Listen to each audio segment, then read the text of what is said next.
नमस्कार, आप देख रहे हैं टाइम्स ऑफ महाराष्ट्र और मैं हूं आपके साथ मानवी ठाकुर। शुरुआत करते हैं आज की खास खबरों के साथ।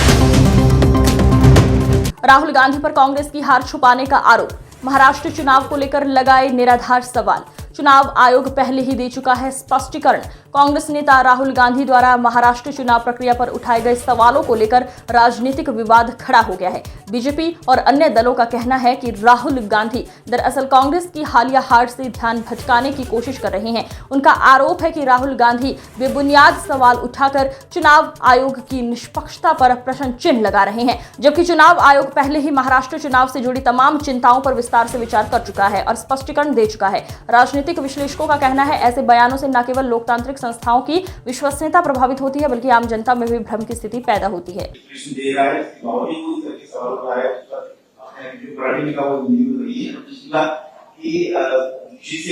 तरह से मोदी जी को टारगेट किया गया है, कनाडा के राष्ट्रपति ने कहा कि मोदी जी को इनवाइट करना है, उनके बिना ये सक्सेस नहीं होगा।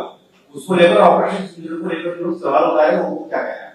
राहुल गांधी, इन्हें इलेक्शन कमीशन ने बहुत साफ शब्दों में कहा है कि वो अगर इलेक्शन कमीशन को लेटर देंगे तो इलेक्शन कमीशन उनको जवाब देने को तैयार है।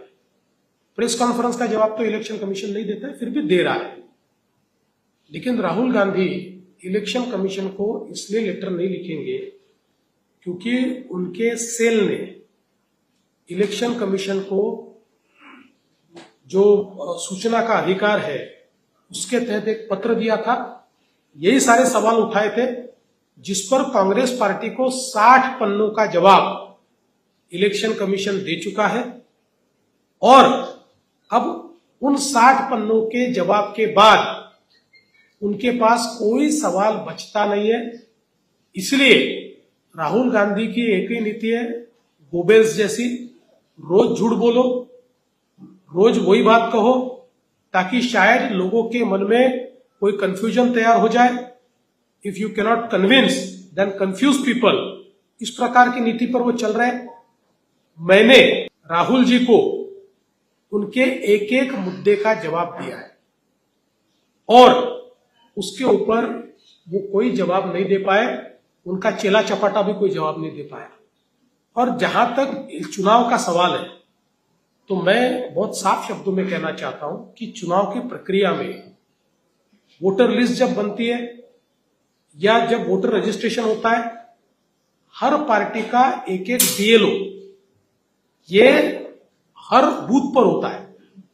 उस बीएलओ को अधिकार होता है, कांग्रेस पार्टी का भी, हमारी पार्टी का भी है।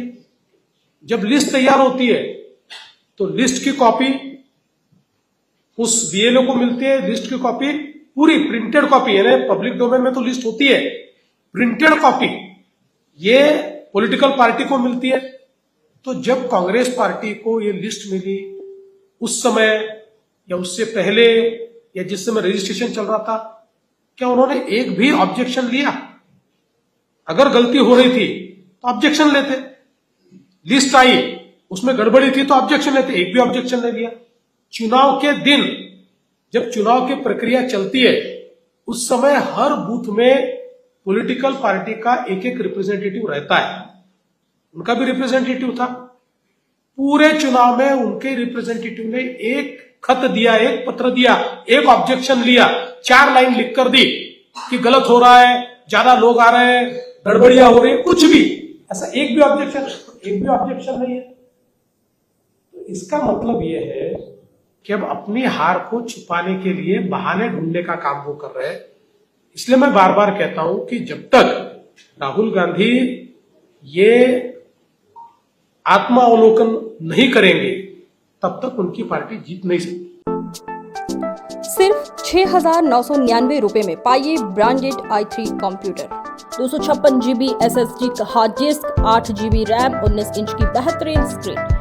काम, पढ़ाई या मनोरंजन सबके लिए परफेक्ट सिस्टम। और पाइए साथ में mouse keyboard free. Limited period offer, जल्द कॉल करें और अपना कंप्यूटर बुक करें।